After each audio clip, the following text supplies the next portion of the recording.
everyone, I'm Kevin, always on Forum BX257, here to bring you another 1980s G.I. Joe tour review, and today I'll be taking a look at the 1988 mail-away exclusive figure, Super Trooper.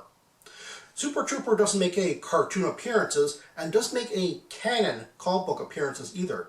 And by canon, I mean he doesn't appear in the old Marvel comic run of G.I. Joe, but he does make a first appearance in Marvel UK's Action Force Monthly number 12, which was reprinted for North America as G.I. Joe European Missions number 12. Unfortunately, Action Force is not considered the same continuity as the regular G.I. Joe comic book. So if you don't consider that canon, well, then you don't consider his appearance there canon either. Like the 1986 Sergeant Slaughter and 1987 The Fridge figure, you couldn't just get this mail-away figure by the regular flag points. You actually had to collect special certificates for them, in fact, from specially marked packages like this one.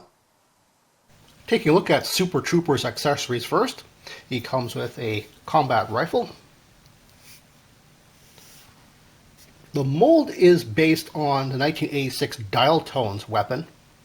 On his file card, contents list I should say, it was called a pistol with a silencer, but clearly they had changed the design, but not the actual contents listing. So what this actually is based on a H&K G3 combat rifle with a really big ventilated shroud over the barrel and a collapsible stock. That's really nice chroming on there. Next, he comes with a shield. Again, with really nice chroming over that. It's rather unfortunate that there's a lot of texture on the front of the shield, which kind of interferes with just how well this could have been as shiny as it could be. Like on the back, there isn't as much graininess. So this thing is really shiny, but unfortunately they decided to put that sort of like a line texture here and a sort of a stipply texture on the front. Very interesting that the handhold has kind of a hole in front of it. I think that's a manufacturing thing, I'm not quite sure, because I've seen that on another shield which I'll get to in just a moment. But he also has some eye slits, so he can cover himself up and still see through. And finally, he comes with a removable helmet. And while the shield was a new accessory, I don't believe it was ever used again, the gun and the helmet are based on previous molds. I believe this is also based on the 1985 Crankcase's helmet, as well as 1987 Law's helmet.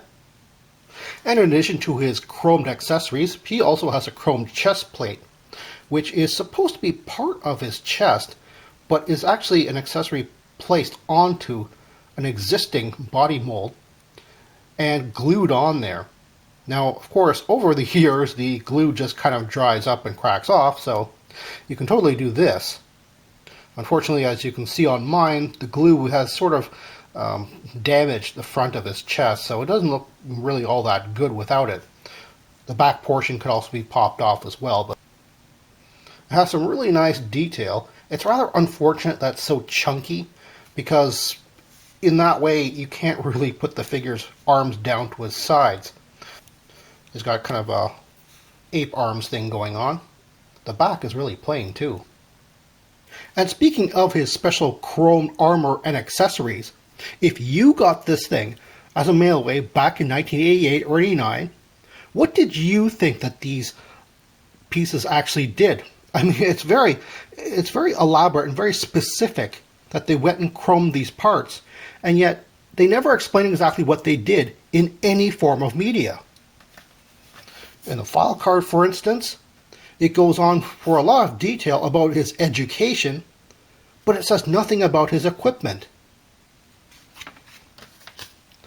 On the certificate, which was a little fold-out comic strip to sort of introduce the character, again, nothing about the equipment, and it's actually demonstrated that it just functions like a regular shield and weapon. In the live-action commercial, which was very elaborate, Again, it says nothing about why he has chromed armor and what that helps him do above any other regular G.I. Joe.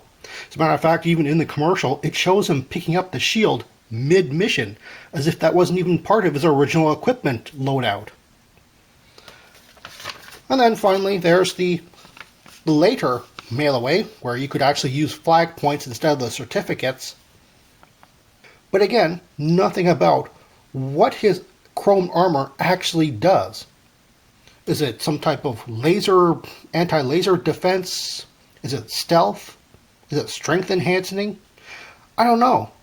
I guess it's left to you and the imagination, but it's kind of strange that they would go to such lengths to do something like that and not explain what it does.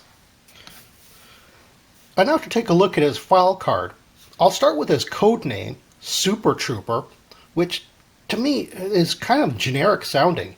It kind of makes me wonder whether at some point in his development he was supposed to be a generic army builder trooper, kind of like the Steel Brigade. And as well, I don't want to say arrogant as Super Trooper kind of sounds. I kind of do wish that he had a more, pointed code name. I know that Timmer of Half the Battle, and you should really check out his review of the Super Trooper figure. He actually made a lot of fun about how Super Trooper sounds like the ABBA song. And I'm kind of wondering right now whether because he's so shiny, I wonder whether that was a sort of callback to the disco era. I mean, disco was dead by '88, but still, you have to think that the designers would have been old enough to remember that. Anyway, to get off that, you notice that his actual file name is Paul Latimer, which was an homage to an actual Hasbro employee. And also, it's very interesting how he has the grade of O2, which is a lieutenant, which kind of makes me think that he should have been, I don't know, like a leader or something like that.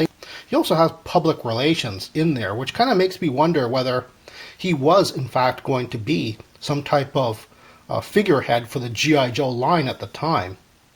And now to take a quick look at the comic strip that was included with the certificate to get him.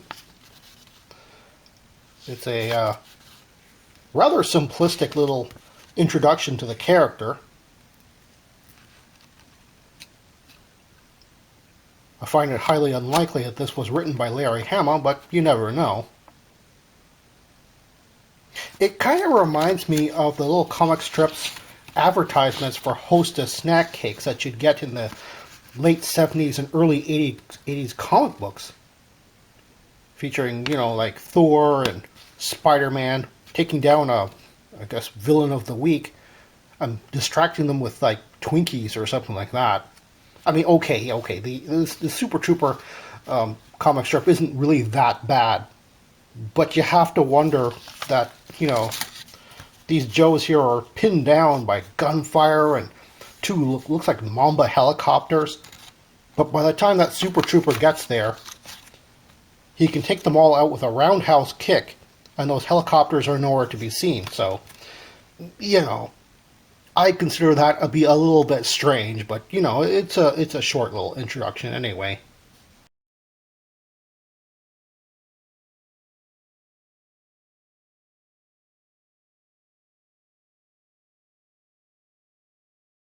As far as being a mail-away figure, which you had to have specific certificates for in order to collect him, he is joined, of course, by the 1986 Sergeant Slaughter, as well as the 1987 The Fridge. However, I do have to say that both Sergeant Slaughter and The Fridge were available for quite a number of years afterwards, and available just by getting regular flag points after the initial release.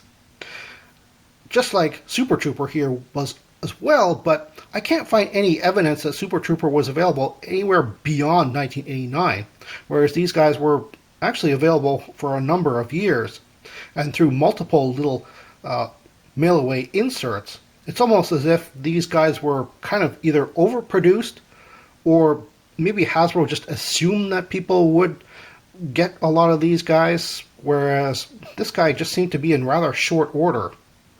Not to say that he's really hard to find on the aftermarket because he isn't. But I'm just saying that it's really strange that he doesn't seem to have just as many advertisements later on in the years than the other two. Interestingly enough, he's not the only chromed figure to come out in 1988. We also have the new 1988 Destro with his, of course, chromed head. It's very interesting that in the live-action commercial, they went ahead and didn't give him Cobra enemies, but Iron Grenadier enemies, and some random ninjas. But it's very interesting that they went with Iron Grenadiers. Yes, the Iron Grenadiers were new for 1988, and I'm sure that they were really trying to upsell them as well. But I think it's very interesting that it seems to be that we have a little bit of chrome versus chrome going on here. So with that in mind, it's fairly easy to say that his opposite number on the bad guy side might not have been Cobras, but in fact Iron Grenadier troopers, who are the elite of Destro's guard. And seeing as he is a super trooper, he would be the elite of the G.I. Joes. However, I know some people are going to point this out, so yes. Here is another very strangely colored Cobra who happens to have a shield. Now, this guy came out in 1989, granted, but I know a lot of people are going to say that, well, maybe he is a bit of an urban trooper, so maybe him versus the 1989 Alley Viper would be a better match. It's also very interesting that his shield has, the handle behind it, but with a cutout. Again, I'm pretty sure that's a manufacturing thing going on there. Now you're probably thinking that Super Trooper with his bright chrome doesn't have much of a place in my collection. At least not in the forward portion of my collection. Sometimes I do put the wackier figures in the background just to, sort of fill up space. But in this case, I think Super Trooper actually does have a very prominent part of my collection, at least for my 1990 Sky Patrol line. The chromed vehicles go really well with the figure, I would think, and he makes an excellent driver for this Sky Havoc's recon vehicle. As a matter of fact, he was the main driver until I got Airwave and decided that he looked a bit too much like cross country for him not to be in the pilot seat. But here, Super Trooper's shield actually makes up for the lack of windshield on the recon craft. Very interesting. Take a look at the body. He is mostly made up of previous figure mold parts. But one thing that's always very interesting is I was thinking maybe I should enhance him to be even more chromy. Yeah, even more chromy just to go along with the Sky Patrol stuff, because you'll notice that his knee pads are actually painted silver. They're not chrome silver. It looks like they had originally wanted those to be chrome as well, but seeing as they're not a separate part, they couldn't really just chrome the whole leg and then just paint over the black portions. That's rather unfortunate. But one thing that I've always wanted to try is this Molotow liquid chrome pen on those parts to make them as close to chrome as possible. I'm kind of reluctant to do that because I want to keep this figure as close to as original as possible, but I think that this would be a nice little enhancement for that if I got some spare legs just to swap them out. And it is fairly easy to swap these out because, well, like I said, the figure is not really that hard to find.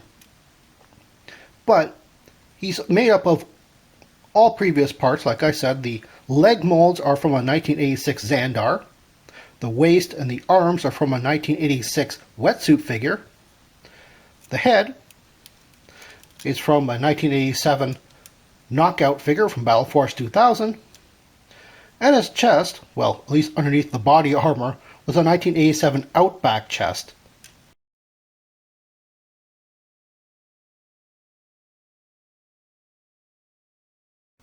If you're looking for a Super Trooper on the aftermarket, he is actually fairly easy to find, complete with all of his accessories, and even the file card, which is very unusual for a mail-away figure, but it has been my experience that people who collect these things and sell them on the aftermarket usually keep them with the file card for some strange reason. And I do have to say that he's actually a fairly sturdy figure. Things like crotches and thumbs are no problem, and despite the fact that this thing is chromed, it's actually a very good chroming process on the plastic, which doesn't seem to flake off or chip very easily. I mean, obviously it does through play wear, but usually it's only the direct edges of things. And even oxidization usually kind of dulls this thing and makes it flake off after a while. But again, that's not really the case with Super Trooper here. It's just a really well done chroming process on him. And even things like the handle on the back of the shield, you would think that that would crack off fairly easily as well, but it's been my experience that that comes intact as well. I do have to say that he's not a particularly popular figure on the aftermarket.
And today I'll be taking a look at the 1988 G.I. Joe Migger? If you bought this, obviously only the initial releases for mail away were with this. Well, that's all the time I have right now. Please check out my Facebook page for more information and behind the scenes photos for these reviews. Thank you for watching this video, and stay tuned for next time to see another 1980s G.I. Joe toy review. See you then.